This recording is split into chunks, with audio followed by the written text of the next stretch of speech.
আসসালামু আলাইকুম রহমতুল্লাহি ওবরাকাতুহ।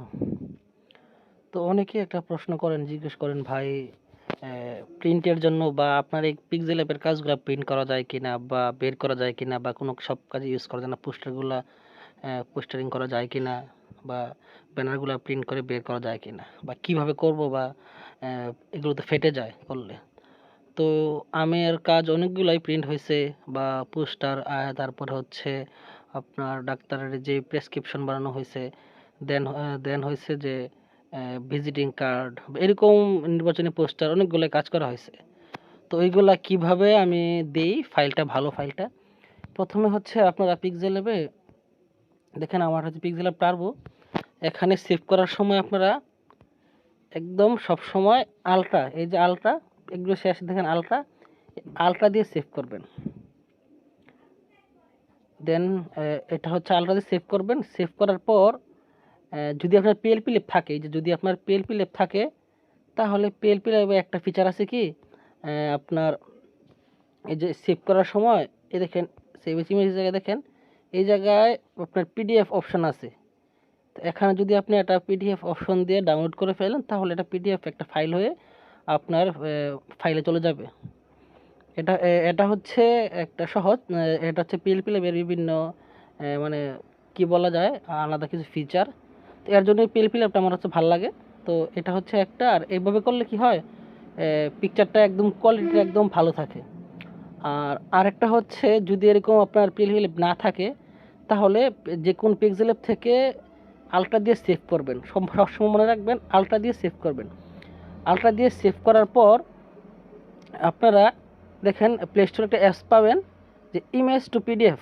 দেখেন আমি অ্যাপটাতে ঢুকলে দেখবেন যে ইমেজ টু পিডিএফ অ্যাপটাতে আপনারা ঢুকবেন। ইমেজ টু পিডিএফ অ্যাপটা ঢোকার পর হয়তো এটাতে অ্যাড আসবে বা নেট লাগবে। দেখেন নেট লাগবে না, বাকি অ্যাড আসবে অনেক সময় আপনার ডাটা চালু থাকলে।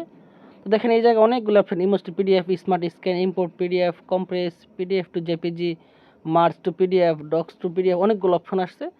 তো আপনি এখানে যাবেন, যাওয়ার পর আপনি ইমেজ টু পিডিএফে ক্লিক করবেন। দেখেন ইমেজ টু পিডিএফ করে এটা নেওয়ার পর দেখেন ডান লেখা আছে, আপনি ডানে ক্লিক করবেন, অটোমেটিক একটা পিডিএফ হয়ে যাবে। দেখেন অরিজিনাল থেকে দেখেন আমি যদি এটাকে ডান দিই, ক্লিক করলে অটোমেটিক এটা পিডিএফ হয়ে গেছে। দেখেন এখনও হয় নাই, চাইলে আমি এই জায়গায় আরও অ্যাড ইমেজ করতে পারবো। অনেক সময় দেখা যায় অনেক বই থাকে পিডিএফের, বিভিন্ন ইবুক থাকে, তো ওইগুলোকে আপনার পিডিএফ করার জন্য এরকম অ্যাড ইমেজ করা যায়।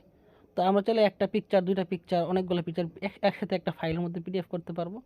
তো কনভার্ট টু পিডিএফে টাচ করলে এটা, দেখেন এই জায়গায় আপনি চাইলে এটার নাম চেঞ্জ করতে পারেন, পাসওয়ার্ড দেখবেন অনেক সময় অনেক ফাইল দেয় যেগুলো আপনার পাসওয়ার্ড ইউজ করা লাগে। তো আপনি এখানে চাইলে পাসওয়ার্ড দিতে পারবেন, হোয়াইট মার্জিন যা ইচ্ছা আপনি দিতে পারবেন। আর আপনার রেশিওটা আপনি চেঞ্জ করতে পারবেন। দেখেন আপনি চাইলে আপনি যে কোনো রেশিওতে আপনি এটা চেঞ্জ করতে পারবেন, আপনার আপনার যেভাবে দরকার আর কি আপনি সেভ করতে পারবেন। তো দেন হচ্ছে আপনি এটাকে কনভার্ট করে দেবেন, টাচ করলে দেখবেন এটা কনভার্ট হয়ে গেছে। দেখবেন এটা আমাদের কি একটা আমাদের ফাইলে এটা চলে গেছে, লোকেশন দেওয়া আছে ইমেজ টু পিডিএফ কনভার্টারে, এই ফাইলে গেলে আপনি এটা পেয়ে যাবেন। তো এভাবেই আমরা বা আমি আমার যে ফাইলগুলা বা আমার পিডিএফ করার যে সিস্টেমগুলো আমি এইভাবে করি। তো এইভাবে পিডিএফ করে দিলে কি হয়, ক্লায়েন্টের কাছে দেওয়ার পর এটা আপনার ফাটে না, বা যে কোনো জায়গা থেকে প্রিন্ট করা যায় বা যে কোনো কাজে ইউজ করা যায়।